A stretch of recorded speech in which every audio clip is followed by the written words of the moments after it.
I realized that the potential of what is in someone can only really manifest when it has time to mature.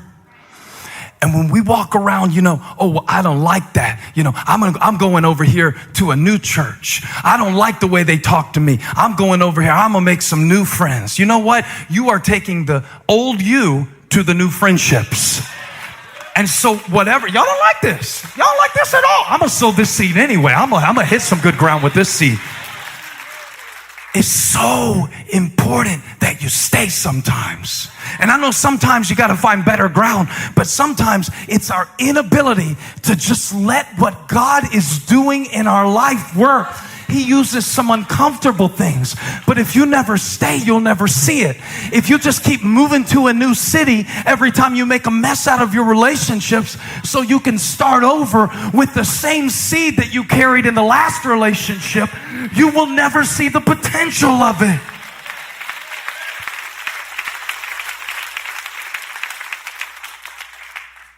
So I gotta stay. I got to stay in faith. I got to remain in the vine so I can bear much fruit. So I can become what I already am in potential form. And only God knows how long it's going to take for me to become all that I am.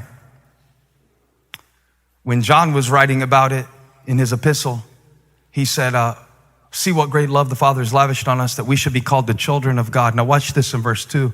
Beloved, we are God's children now.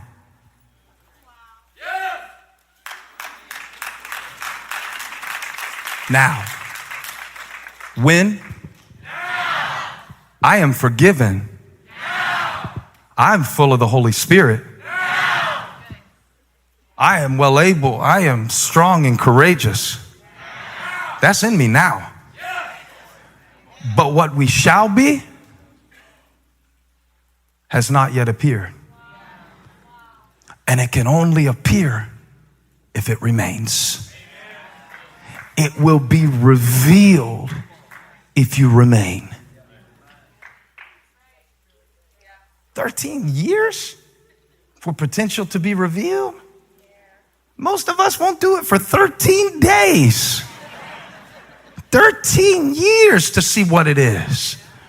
13 years of being planted. And then he did, watch this, Elisha did twice as many miracles as Elijah did.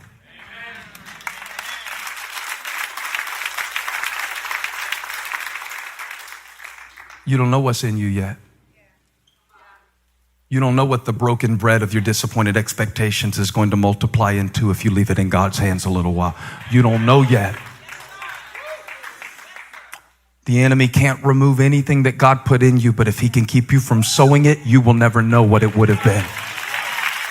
If he can get you to quit, give up, end your life, stop hoping, turn into a cynic, if he can get you to stop sowing, I'm preaching to people who have stopped sowing because of what you didn't know. Because you didn't know. They quit too soon. It's too soon to tell what it's going to be. It's too soon to tell if it made a difference. It's too soon to tell whether or not it was worth it. It's too soon for you to start. Every time you take the seed and pluck it out to look at it and judge it, you interrupt the process by which it grows. So stop judging it and keep watering it and keep sowing and keep trusting. Because Elisha goes on not only to part the waters of the Jordan River, which was his first miracle, but then he gets to Jericho and they need a healing in the water. And so he heals the poisonous waters, his second miracle. And then he calls she-bears out of the woods to kill some little boys because he was still working this thing out, because potential can be tricky at first. And so you can misuse your power in an earlier stage of your life. Never forget that. The thing that makes you powerful makes you vulnerable. And unguarded strength is a double weakness. It's all about potential. But everything he did was about potential. From the moment he was plowing, it was about potential. From the moment that he told the kings, hey, dig the ditches in preparation for the rain that is not coming from a natural source, but God is going to send it when you do a natural thing. It was preparation for the potential of the power of God. Like the woman's oil. See, you never judge what can be in the resource by the size of the current supply. So the woman's like, oh, it's not much. Oh, I'm not very good. Oh, I'm not very much. Oh, I'm not very known. Oh, I don't have many followers. Oh, I'm not Jay-Z. Oh, I'm not Beyonce. Oh, I don't have that. I can't sing like that. I can't move like that. But a little bit of oil flowed into a lot of jars. Wasn't about the amount of oil. It was about the amount of jars.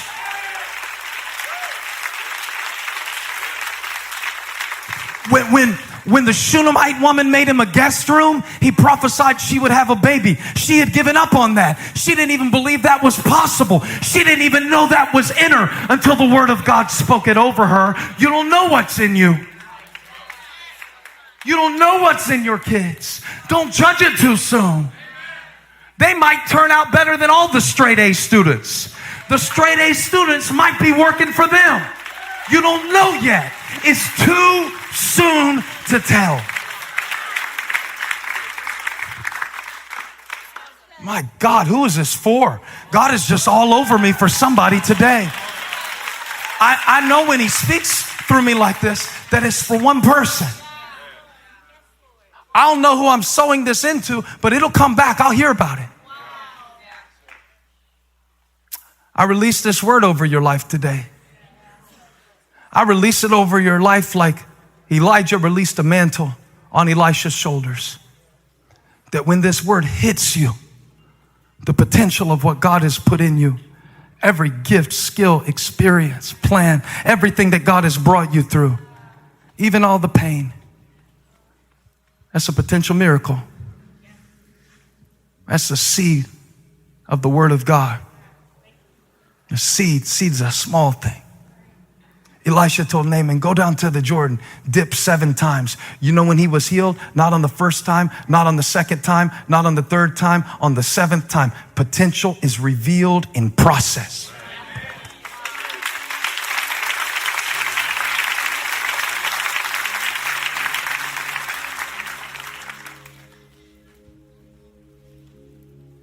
One day a young prophet was chopping some wood to build a school for the prophets, and the axe head fell in the water. Elisha showed him when the young man showed him where it had fallen, something came on the axe head. It floated to the surface. The potential for God to speak to a small thing in your life is just as easy as it is for him to speak to a big thing. See, all that was on Elisha in potential form. And all of it manifested when he planted himself in the purpose of God. So good to me. There's so much still in you, man. There's so much still in you. But you won't know if you stop sowing. So now follow Elisha all the way to the last miracle he performs. The Bible records, depending on how you divide it, like 15 miracles that Elisha performs. Elijah performed 8. So it's roughly double the amount of miracles. The double portion that Elisha asked for. He got it.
And the last thing we see him do he's with this king who's being attacked. Him.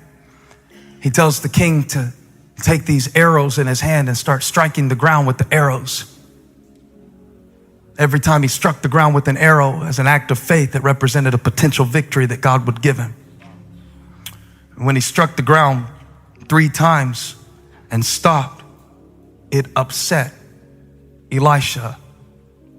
And Elisha said, "You are using this device so far beneath its potential."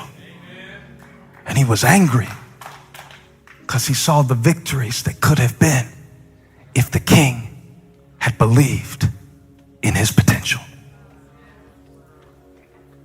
And you know what's really weird? After everything that Elisha did, 1 miracle short of exactly twice as many miracles as his mentor. Elijah did 8, Elisha did 15. The king strikes the ground and stops and forfeits his potential. And Elisha is angry. And the next verse says in 1 Kings 13:20, Elisha died and they buried him. Only this, he wasn't buried, he was planted, because there was still one more miracle left in him that hadn't been tapped yet.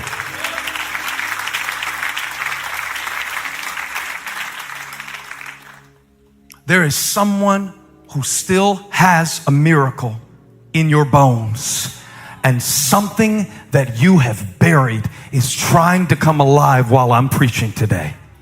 Something that you have buried, a hope or a character, element of your character, or something that you have believed God for and is still in your bones. So they buried Elisha.